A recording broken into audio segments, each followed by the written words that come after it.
I just wanted to welcome everyone. Again, my name is Rebecca Soffer. This is the inaugural 1-800-Flowers Instagram Live series called Light After Loss. We are going to be doing 3 of these as of now, 1 every month, where I'm going to be interviewing an expert in their field as it connects to grief and loss and resilience. And I hope that you follow along with this journey because right now you are in for a very big treat. I am overjoyed to be in conversation with my very dear friend who I met through the work that I do, Claire Bidwell Smith. She is a renowned grief expert and author. She's got 3 nonfiction books, which is amazing. I don't know how one writes multiple books. The Rules of Inheritance, After This, When Life is Over, Where Do We Go? And her most recent book, and the one we're going to be focusing on topic-wise today, Anxiety, the Missing Stage of Grief. Claire, thank you so much for being with us today. Thank you, Rebecca. I'm so happy to be here. And like you, I am really impressed that 1-800-Flowers is recognizing that it's not always roses, or maybe it is for certain terrible occasions too. But, you know, I just think that grief for so long has been really overlooked, especially in settings like that. And I think for those of us who've been through huge loss, when we constantly see the Mother's Day displays at the store, everybody kind of jumping into those, to not feel recognized in our, sorry, I got a call. And so I just think it's really cool that they're doing this and that you're doing this. I love you. Well, thanks. And where do you find yourself today? Where are you Instagramming in from? I'm in Charleston, South Carolina. And it's the coldest day that we've had this year. It was 33 degrees this morning. Okay. I'm going to laugh at you a little bit because I'm in rural Massachusetts right now and I'm looking out the window and there is snow falling. And I think it's the beginning of a very long winter. So speaking of winter and the holidays and all of the anxiety that's associated with that, why don't we segue? Claire, let's just get right into it, shall we? Let's do it. Tell me, what is anxiety exactly? I mean, is it just extreme stress? What is it? You know, it's fear. It's fear of something that can be real or imagined. Anxiety is so many things. It's like the feeling that we wake up in the morning with just the feeling of dread, and we don't even know where it came from, right? And it kind of stays with you all day. Or it can be something like panic attacks where you're literally overcome physically with what you're feeling. Or it can be hypochondria, social phobias. There's so many different hats that anxiety can wear. And I think that a lot of people don't quite realize that. But the main thing, it comes from a sense of unsafety, a sense of fear. It comes from those places. It comes from going through a pandemic, losing somebody to loss, having someone you love get ill, yourself getting ill. These are all things that cause a lot of anxiety. Divorce, separation, financial stress. And so when we have that sense of unsafety, it's really disarming and unmooring. Yeah, I mean, I know that in particular, I can relate to the feeling of anxiety. I think most human people have had moments where they've recognized feelings of anxiety. I'm curious about the role that anxiety plays in grief in particular, because the reason that I do this work is my mother was killed when I was 30, and I was not working in the grief, a resilience field at all. I was working in political satire. This was not my life plan, but life happened, and she was killed very suddenly. So clearly there was no warning, and I felt like my brain spent so long trying to stretch itself to wrap itself around the new reality that had happened so quickly. And I remember struggling with a lot of panic, a lot of anxiety, but it wasn't something that was the first or even 5th thing that my grief counselor at the time talked about. It took me a really long time to realize that this was kind of an actual part of grief, and it wasn't just that I'm generally an anxious, neurotic person, which, let's be honest, I am. So tell me about the anxiety, the role that anxiety plays in grief in particular.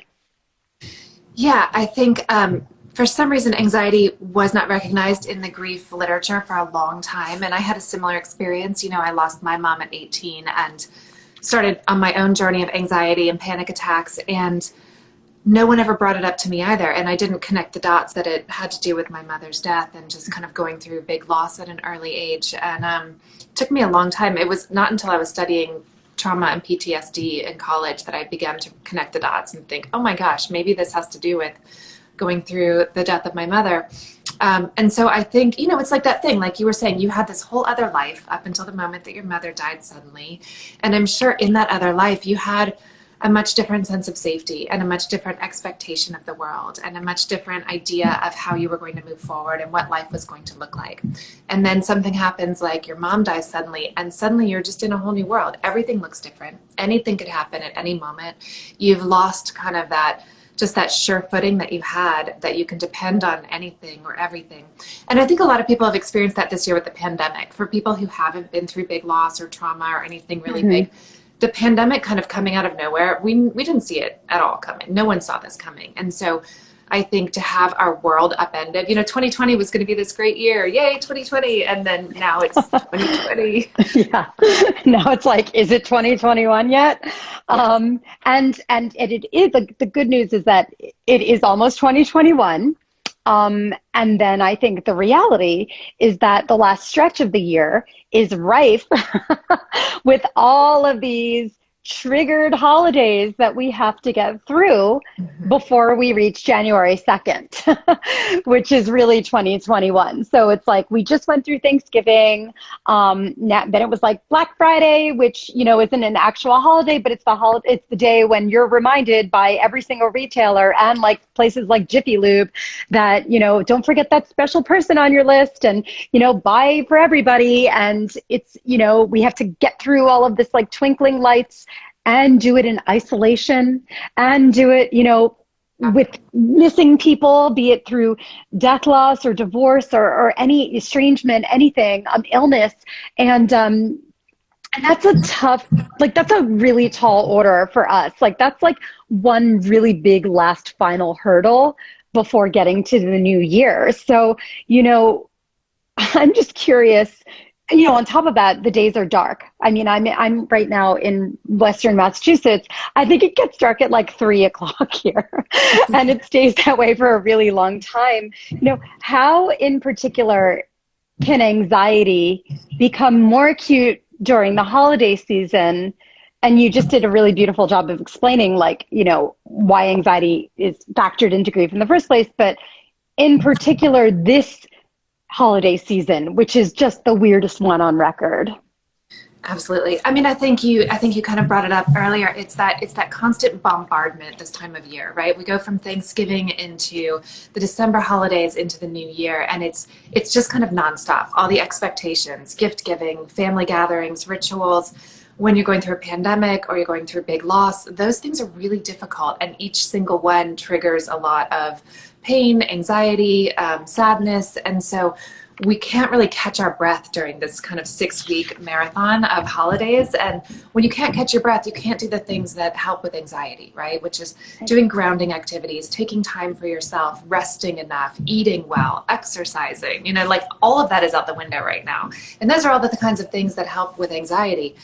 So I think really just being basically kind to yourself and like doing the best you can during this 6-week period. And I think making a really great plan for January where you're going to start implementing a lot of the self-care and coping skills that you know are going to help with your anxiety. Yeah, I mean, those are all really great points. I feel like, you know, the holidays are so tied to ritual. They're these powerful time machines where it's like, you know, of course, like in grief, any given Tuesday night can be a powerful time machine because you're missing somebody who should be playing a certain role in your life, but they're not there anymore. But in particular, like, you know, the shopping season, the holiday season, you know, these special dinners or brunches or these like rituals that we had with our people when they're no longer here, the holidays are just like, their absence is even like just so much more obvious because we know the place that they're not occupying anymore. We know the role that they're not playing in like dinner prep or like doing something silly. And it's just incredibly difficult because also right now, like the coping mechanisms that we've probably learned to somewhat fill in those holes, a lot of them have been taken away from us. Like you've been saying, like we can't do that fill-in brunch with girlfriends the day before Christmas, right? Or Christmas Eve. Or maybe we can't do like go to the gym for those like, kickboxing workouts to just like calm down, because a lot of this is not available to us. So can you, like, outside of, making plans for the new year, what are some practical, tactical tricks that you have learned in your extensive book research? You interviewed so many people for this book, Anxiety, the Missing Stage of Grief, that people can use and try out on their own, like kind of like try and see what fits while they are stuck at home. That's what we got right now. Absolutely. There's a few really basic, easy ones that people can start with. Meditation, I can't recommend highly enough. I know people roll their eyes and it's not what you want to hear is meditation, but it doesn't have to be this big, huge thing. It can be simply sitting for 5 minutes and closing your eyes and taking deep breaths, slow, even breaths. How often do we do that throughout our day? We don't. We rush through our days. We're constantly looking at screens, taking in so much information, that just to take a moment of resetting ourselves and having some kind of calming breath work for our nervous system is really helpful for that. I think that doing rituals and just doing kind of things to honor your time and where you are with the holidays right now is really important. However you're feeling, kind of really recognizing that. I think reaching out to people and talking about if the holidays are hard for you and how that can be an important thing.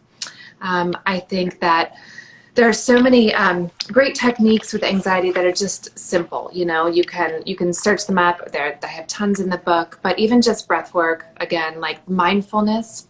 One of the things we do when we're anxious or when we're grieving, both, is that we spend a lot of time in kind of fantasy thought, right? We're thinking about the future. We're thinking about anxious things that haven't even happened. Like, what if I get COVID? Or what if somebody I love gets COVID? Or what if this happens? Or what if that happens? Or we're thinking a lot about the past, about something that did happen that was really hard. And so rarely are we staying in the present moment. So when we can bring ourselves to the present moment and do a little mindfulness, that is a huge help for anxiety. Mm-hmm. Do any particular breathing techniques work for you? Yeah, there's so many different ones, like just the basic simple ones of sitting, taking slow, even breaths in and out. Thinking about your body, breathing into places in your body and your mind, doing relaxation techniques in your body. There's so many good ones that you can just kind of sit and do for 5 minutes. It's funny how we can't seem to find 5 minutes, but we can. Isn't it? Yes. It really is. And, to be honest, like giving people credit at home right now, sometimes in COVID times, it actually kind of is sometimes hard to find 5 minutes, especially those of us who are caretaking anybody, some of us have kids at home who are doing remote learning, or, partners or elderly parents who were like sandwich generation. And it is hard. I have all of those in my house right now. Yeah. Like you have everybody. I have my mother-in-law, my working husband, I'm working, our 3 kids, you are not only a member of this club, but you're like the president of it as well. You're both, so, I just feel like some of the things that have helped me to carve out the time. I know it sounds really silly, is I actually do calendar reminders. Like I have a GCal reminder set up, and it's like every day at whatever, today it's 5 o'clock. It's like, you have to exercise. And I don't feel like I have time to do that because I work for myself, and then my kids are ready to eat dinner and whatever. But then I'm like, I always feel like I'm breathing like more slowly. The anxiety will stack up on itself if we don't start to do things like this. If you don't put those things in your calendar and don't carve out those 5 minutes or those few times a week to do these things, that the anxiety gets bigger and bigger. It layers upon itself. And so doing these simple things can keep it at a much lower level. And when we don't, it can get really out of hand pretty quickly. What happens? Tell me about that. Like, tell me about what should you do if you're noticing that it's getting out of hand, that it's snowballing? When is it time to kind of stop yourself and be like, okay, I think I need some more support here? Yeah, I think The good thing about anxiety is that it's really treatable, like pretty easily. It can get really huge and really get away from us and feel uncontrolled. But if you sit down with a good anxiety book, or you sit down with a good anxiety coach or therapist, you can really start to get a grasp on it pretty quickly. And most of it requires becoming aware of those anxious thoughts. We get into such a loop with them. We get into such negative thought patterns, and we're just constantly in that place. You go to the catastrophic thinking every time, right? Like, your husband's coming home late from somewhere and you immediately think that he's, something's happened. And when we have those catastrophic thoughts over and over, we get stuck in those places. And so doing a little work to reroute and doing some kind of positive imagining. My parents both died of cancer, so my go-to is always like, I have cancer, or, somebody else I love has cancer. And whenever I find myself in that space where I've gone to that automatic thought, I will sit down and make myself reverse it and think about a positive thing. Instead of imagining me dying and leaving my children, I will imagine being at my kid's wedding 20 years from now. And I'll make myself imagine it with as much detail as I did the negative fantasy. When we start to do that, we can kind of reroute some of our brain patterns and not get stuck in that repetitive loop. So then, as it relates to the holidays, right? Because so many of us are like bracing ourselves now for, like maybe going out and getting a Christmas tree, or just like celebrating, like nothing, because that's our MO. But then our person is not there, right? And we're getting anxious because even though we're in isolation, we're connected, we're on Instagram, we're on Facebook, we're, getting constant streams of everybody else that's planning for their holiday. And it seems like everybody else has fully intact families and groups of friends. I don't know about you, but like when I was in the thick of it after my mom died, it felt like everywhere I walked, everyone was like walking with their mom really cheerfully and like arm in arm. I mean, all I could see were like mothers and daughters, even though I was sure, like clearly that's not what there were. And, if you, for example, had a miscarriage, which many of our community members have had, or a stillbirth, it's a tough time of year because, you've lost, the reality of like all these things you've been dreaming of for that child that aren't going to happen. So, in the holidays, when you are surrounded by like all of this forced and actual earnest cheer, what can we do? Like, what kind of rituals can we create that still allow us to kind of celebrate or like mark a holiday, but not feel pressured to kind of go over the top if we don't want to? Yeah, I think it looks different for everyone. I mean, we all have kind of different ways that we want to honor and memorialize our people. Some of us are more public about it. Some of us are more private. Some of us are more spiritual. Some of us are more, crafty. It's so different for everyone. And so I think that you're right. When we're going through feeling that loss, we see everybody else together. My daughter is sending little messages on the bottom. I was thinking, I'm like, my child doesn't know how to type yet. That's something for me. But I think we notice that absence so much more when we're going through it. And the social media really plays into that. When everyone puts their best pictures on social media, right? All their happy family stuff, all the pretty pictures of their Christmas trees and their holiday decorations. And it can make you feel even more alone and isolated and like you're doing something wrong or just sad. So I think being careful with your social media, like limiting yourself, not going on there all the time if it's going to be triggering. I think letting people around you know that this might be a hard holiday for you. And so just having them check in with you. What can they do? Ask them to just, hey, can you just check in on me once a week and like remind me that I'm okay and that I'm loved or whatever it is.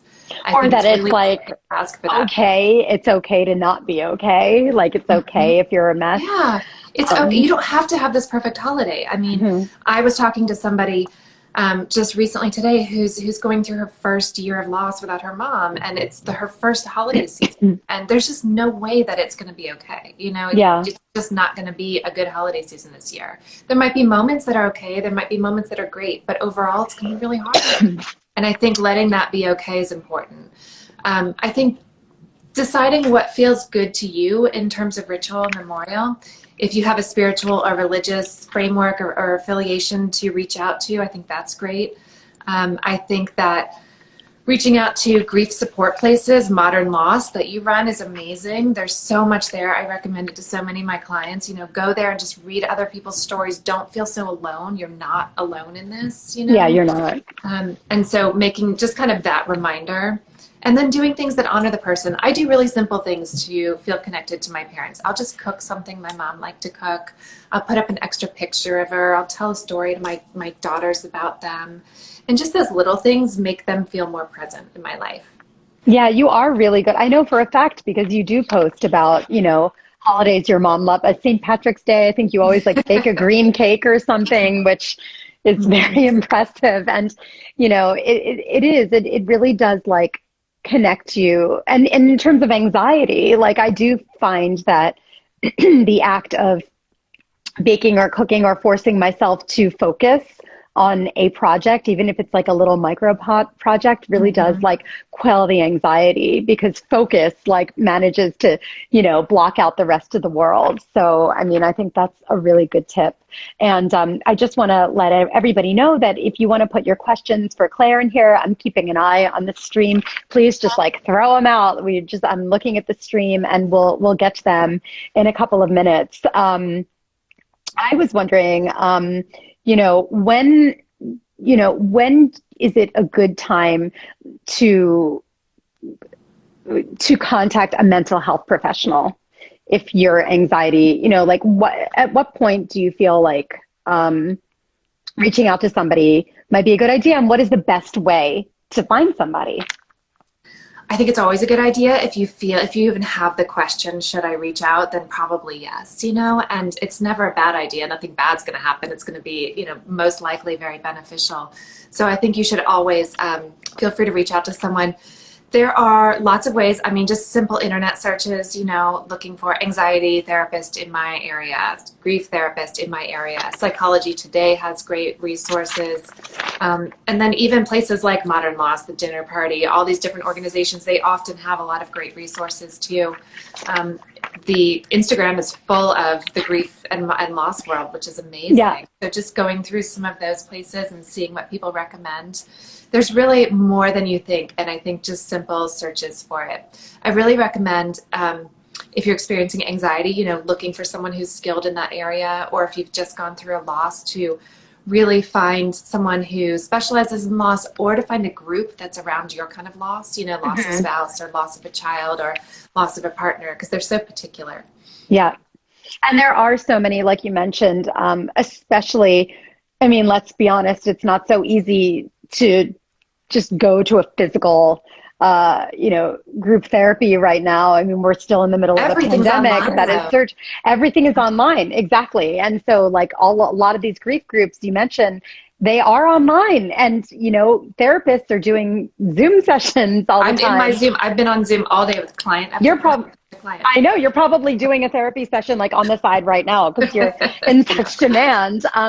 But I also think that, communities like Modern Loss and that provide the kind of an additive to the counselor, the grief counselor, and the therapeutic relationship, it kind of picks up where that hour of therapy has to end, right? Yeah. And communities that are on a sense of community too. Exactly. That's really important.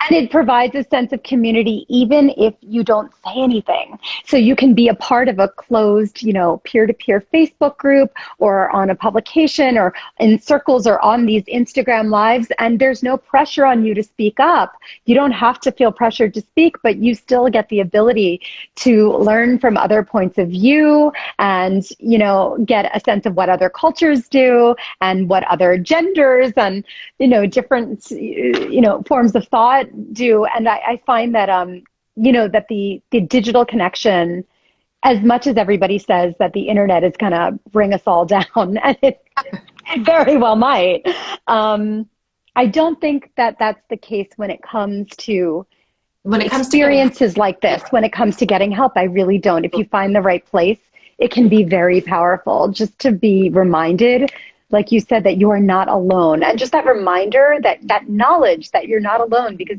grief and anxiety can be so incredibly isolating. They're inherently isolating because nobody is missing that particular relationship that you had with that person. And no one is experiencing the exact anxiety over the exact things that you are. But knowing that other people, that this is a universal thing, that is, to me, that's a salve.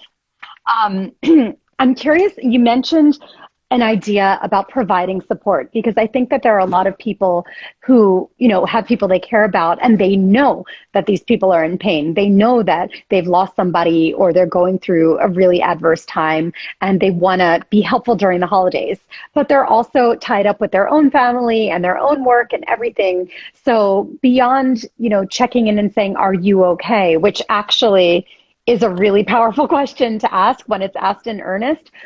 How can people provide meaningful support during this holiday season, which is so anxiety provoking?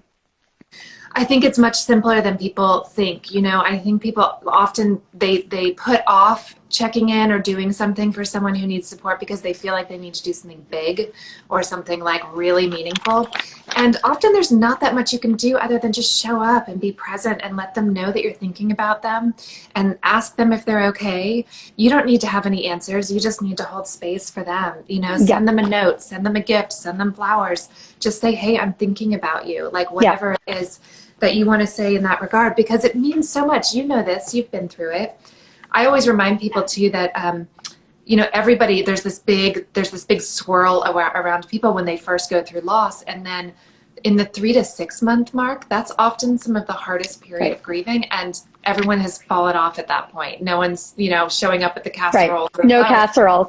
I didn't get any casseroles at the beginning. I got a lot of edible arrangements, but yes, so keep checking in on your people, long afterwards. It's always going to be there for them. Yeah. And it's really as simple as asking, "Are you okay?" Yeah, it's true. And actually my co-founder, Gabby, has this great line that people should do. It's so easy. Like you say, it's easier than you think. The worst thing that you can do is do nothing, right? That's the worst thing. And that's the thing that a lot of us do because we're scared of doing the wrong thing. But in truth, the easiest thing to do is, show up, follow up, and follow through. Because you show up, you reach out to this person, maybe they don't feel like talking the first time or the second time. That doesn't mean that they're never going to feel like talking. That doesn't feel like they're never going to, that doesn't mean they're never going to want to have dinner with you. It just means that in that moment in time, they're not into it, but they're going to remember that you reached out and reach out again. And then if you reach out again, follow through, like make it happen. And, I still have trouble offering meaningful support when a friend is going through something or someone I care about, which is weird because I feel like I know exactly what I would want. I'm at the point where I know exactly what could help me from other people, but I get nervous, if somebody has a type of loss that I haven't gone through, I just don't want to put my foot in my mouth. I get nervous. And then it's just like, well, really just reach out. And if you don't know the right thing to say, isn't it true that sometimes you could just say, "I wish I knew the right thing to say, and I really don't, but I really care about you"? Exactly. That's perfect. That's perfect. You can absolutely say exactly that. And just this, "I'm thinking about you." That lets people know that it's okay to be grieving too. When we don't show up and we don't know what to do and we don't say anything and we act like everything's kind of normal, that sends a message that grieving should be over or that we can't be around that. So when we just say "Are you okay?" and "I'm thinking about you," it sends the message that whatever they're feeling is okay. Yep. So we have a bunch of questions that have come in, and I would love to go to them if you're open to that. They're pretty good. So let me read. Let's see. This is when my glasses would have been helpful. Here's someone. "I feel more anxious than ever about this holiday season. I lost my grandfather to COVID this year, and I start to feel upset when thinking about how we won't be celebrating the holidays together this year. I feel with COVID present, my family's holiday traditions will be challenged even more because we can't all be together. Do you have any tips on how I can try to cope with these stressful things?" Yeah, I'm so sorry. That's such a hard holiday season, and you're not alone in going through that in this country, in this world right now. And I think letting it be hard, letting it be okay that you miss your grandfather, that things are different, that you've had this loss, letting yourself cry. I mean, it's an important part of this. Anxiety sometimes happens when we suppress our grief emotions. And that's a big thing I talk about in my book. And so when we tamp that down and we act like we're not supposed to feel this, and it's not supposed to be, messy or hard, then that's when it burbles out in anxiety. So I think really letting yourself feel your grief, have a good cry, journal about it, light a candle, play music, call family members and feel everything that you're feeling. That's going to help you move through it a little better. When we try to button it up and bottle it up, then it just spills out in anxiety. And I think, really talking with your family and acknowledging what you guys are all going through, asking if any of them are doing anything, how you can be connected through Zoom, through, everybody cooking the same thing or doing the same thing from afar. There's so many neat little things. What are ways you can honor your grandfather? Maybe everyone shares a story or a photo via email or Zoom. Just thinking about all those kinds of things, but really just going easy on yourself and letting it be okay that it's a hard holiday this year. Yeah, and it's hard, and exactly, it's a hard holiday for somebody who has a completely intact family and a perfect love life and all the money in the world and their health. So just imagine how hard it is. You lost your grandfather and everyone is grieving, and you lost him to the very thing that is keeping everybody at home right now. So just cut yourself a break, no matter kindness, self-kindness. And it's so easy to prescribe that and so hard to practice it. I know. A follow-up on that, just as my own follow-up, everybody grieves differently, obviously. So within a family, if you have different, let's say a father is grieving differently from a mother and a child and everybody, and then the holiday season is just oh man, there's so much pressure on for it to be something special, but everybody is missing that person in a different way. How can we kind of see each other, connect with each other, even though we are in our own little bubbles right now? Yeah, this is a really hard thing that happens with families. When a family experiences a loss, you're right, everybody grieves differently, and no one's grief is kind of lining up at the same time or in the same way. They're not expressing it the same way. They don't want to talk about it at the same times. They don't have the same ideas about how to honor them or ritualize. Some family members may be really angry, some may be really sad, some may not want to talk about it at all, some may want to talk about it every day. And so I think that can get tricky and add to a lot of tension, especially at the holidays.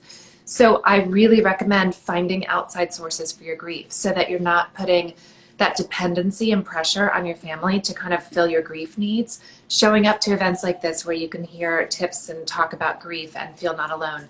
Joining an online grief group, finding a grief therapist.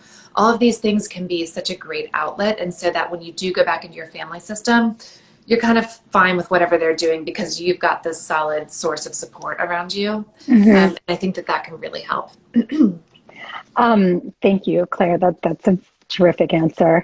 So here, a couple other questions.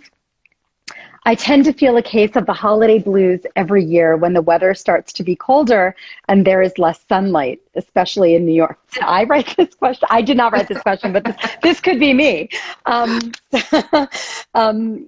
Any tips on how I can try to cheer myself and get more into the holiday spirit?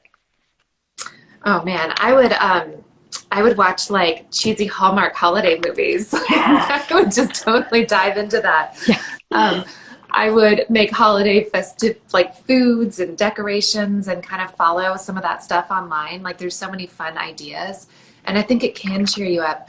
I also think leaning inward, getting spiritual. This COVID situation has been such an interesting time where it's kind of forced us all to pause. And there was this big sweep in the beginning of COVID where everybody was like, we're going to bake bread and we're going to work on our abs and we're going to get really fit, do all these things. But I really saw it as an opportunity to kind of turn inward and do some inner reflection and inner work. And so I think, listening to spiritual podcasts, doing meditation, reading about different religions or different things that you've never thought about, and really kind of thinking about the meaning of life, Isn't that what the holidays are about? We're really celebrating ourselves and love and life and family. what does that really mean, you know? So kind of tapping into that, you might find some incredible joy in those things. There's so many churches and synagogues and temples and like the spiritual centers that have online services that are incredible. So attending some of those and just kind of, what does it feel like inside to find holiday spirit? Yeah. And also, and Hallmark movies. And for me, I watched Die Hard the other night. Yeah, totally. It's like, yeah, the like best that made me feel movie. I'm sorry, but it's literally the best Christmas movie of all time. Yeah. And I think tonight I'm going to watch National Lampoon's Christmas Vacation, because clearly I'm a proud Gen Xer. And that just does it for me. Like and it also like brings me back to a time that was like really happy and really like known and understood. And that can be very powerful. I also, I think that that's really great advice. And, I would add that one of the things that has really helped me over these last many, many, many, many months is realizing that I have very little control over about 99% of what's happening right now. And maybe I have like 1% control. And so I'm like, okay, what can I control? All right. Like I can't control the people around me even. And I can't control what's happening to me, but I can control that I'm going to decide to, do a bike ride every other day. Like that is like, I can control that. Like I can control that I'm going to like eat certain things or like make sure I drink this much water. And they're little things, but they're incremental, and they add up in a really positive way. So I feel like controlling what you can control is a really nice mantra as well sometimes, especially during the holidays where everything's like flying at you.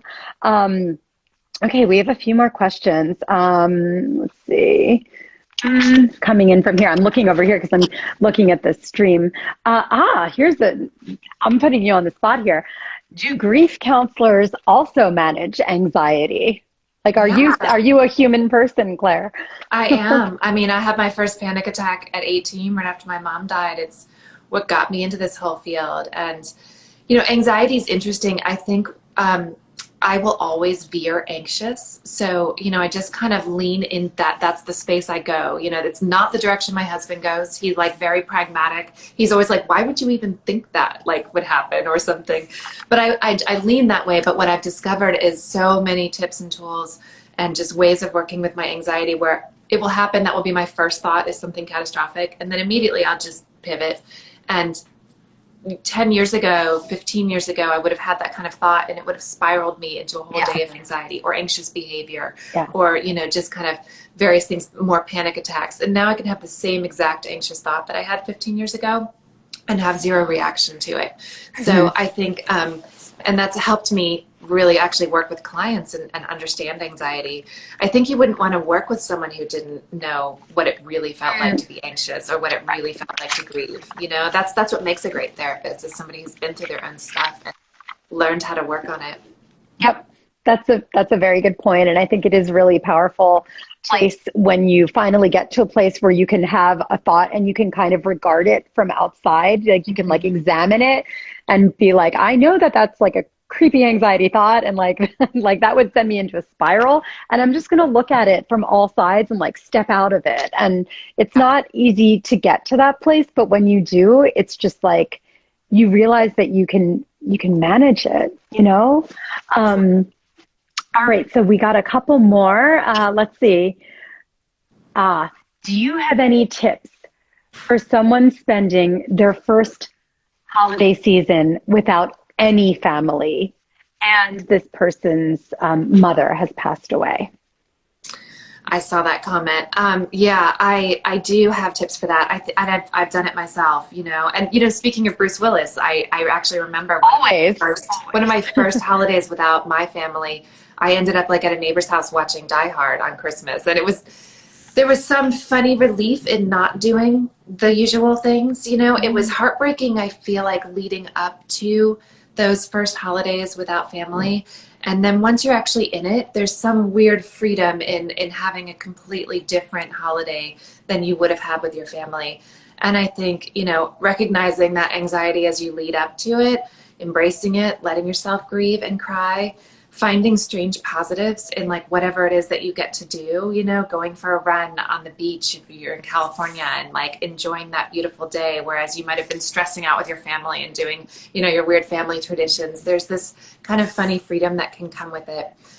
So embracing that, but really letting yourself grieve and finding support, making sure people around you know that this isn't going to be a tricky holiday and to check in on you.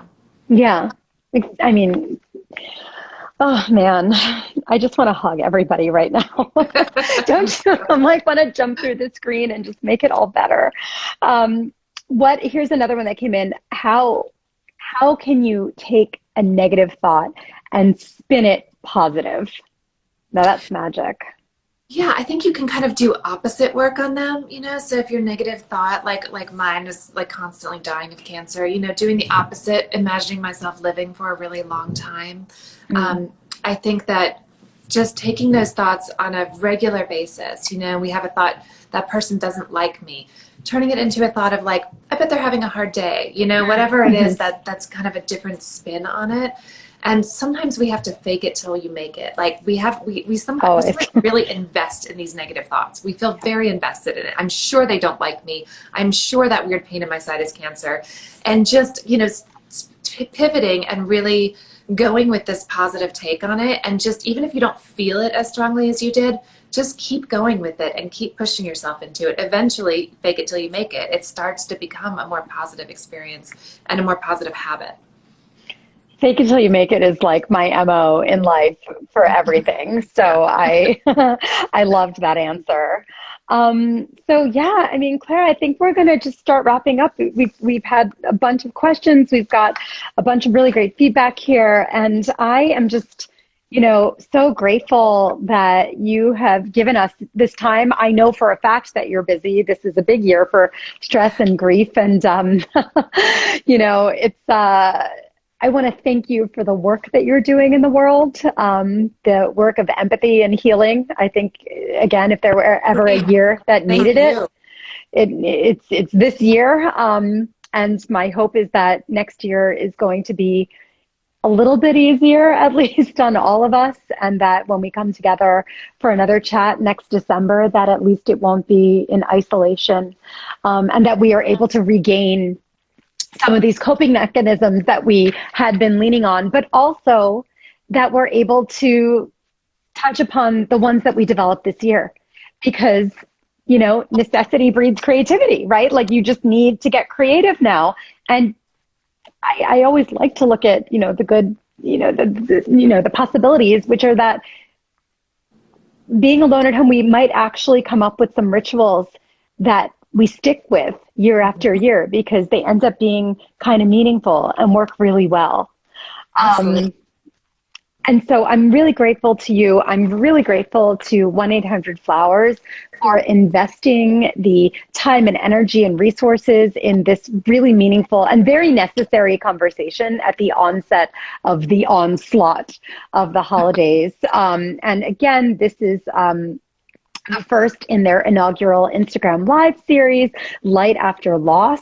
I'm going to be doing at least 3 of these. The next one will be in January. If you would like to be alerted about upcoming episodes, make sure to follow 1-800-Flowers, this account right here, and you will get pinged and dinged and all those things. And of course, Claire, I think you're attached to this, but where can people find you? Where can they find all of the things, Claire? My website's easy, clairebidwellsmith.com. It's all there. My Instagram should be available here now. Right. So you can find everything through there. And yeah, I have all kinds of things. I have online courses and books and meditations you can download, and you can talk to me directly if you'd like to. Wonderful. But thank you so much for doing this, Rebecca, and thank you to Flowers. I'm so happy for all the work that you guys do and you're doing.